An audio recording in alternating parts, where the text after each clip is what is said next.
Hi, this is 6.5% of increase and decrease.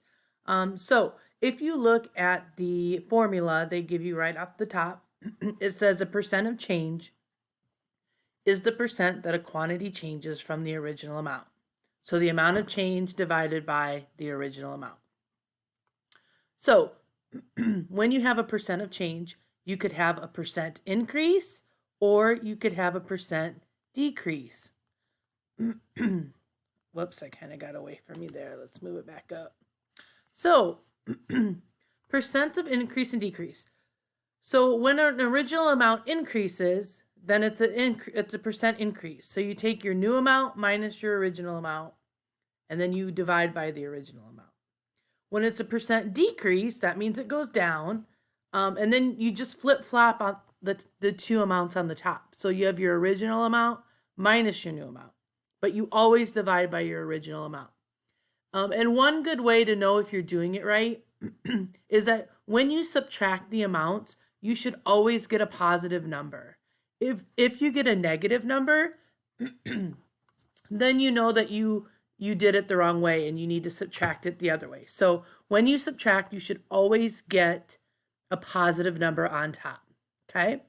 I am just really struggling here with this scroll feature. Okay, so let's look at example 1. Finding the percent of increase. The table shows the amount of hours you spend online last weekend. I bet these are kind of low. What is the percent of change in your online time from Saturday to Sunday? So if you look at the table, on Saturday you were online for 2 hours. On Sunday you were online for 4.5 hours. So it went up. So that would be an increase. So you're going to take your new amount, which is 4.5, and you're going to subtract your original amount, which is 2. And then you're going to divide by your original amount, which is 2. So 4.5 minus 2 is 2.5. And then take that and divide it by 2. You're going to get like you're going to get 1.25. And then you have to change that to a percent. So you got to move the decimal point over 2 places to the right. So it should come out to be 125%. So your online time increased 125% from Saturday to Sunday. Okay, so we're going to go ahead and try these 2 examples. Number 1, 10 inches to 25 inches. So it goes up, right? So we're going to take our new amount minus our original. So we're going to take 25 minus 10. And then we're going to divide it by the original amount, which is 10. Okay, so let's say I did it the other way. I went 10 minus 25. Well, that would be negative 15. So if you get a negative, then you know that you subtracted the wrong way. So 25 minus 10 is 15. And if I take 15 divided by 10, I'm going to get 1.5. But then I want to change that to a percent.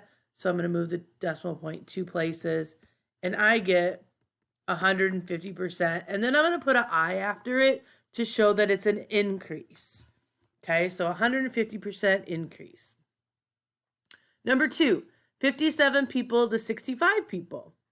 So again, the number goes up, so it's an increase. So I'm going to take 65 minus 57 divided by my original amount of 57. So when I do that, 65 minus 57 is 8. I get 8 divided by 57. When I do that, I get like 0.14. Let's just stop there.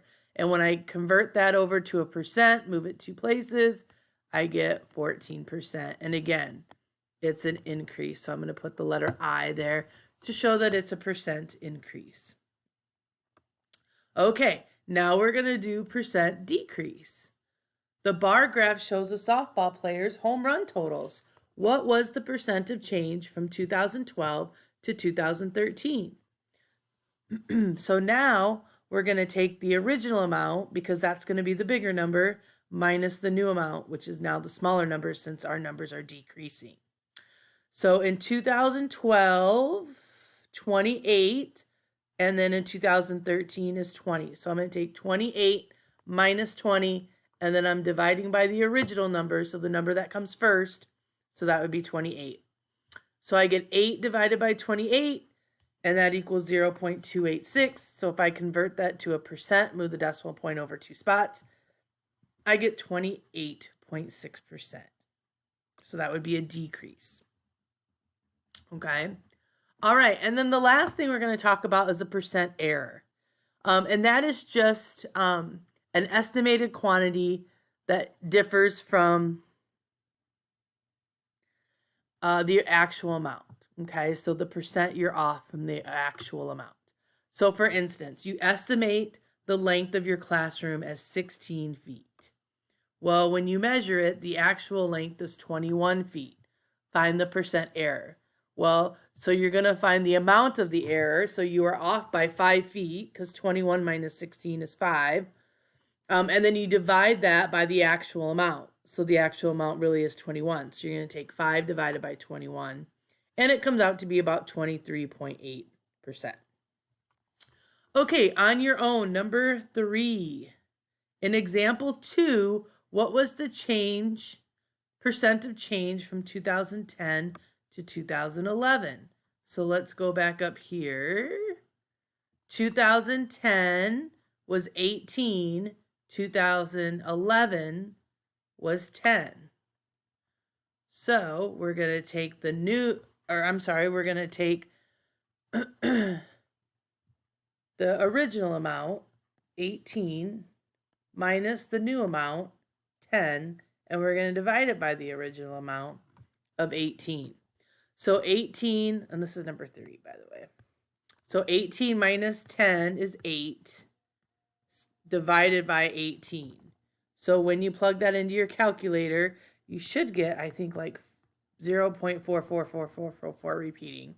So if I were to change that to a percent, move the decimal over, 44.4%, and then I'm going to put a D,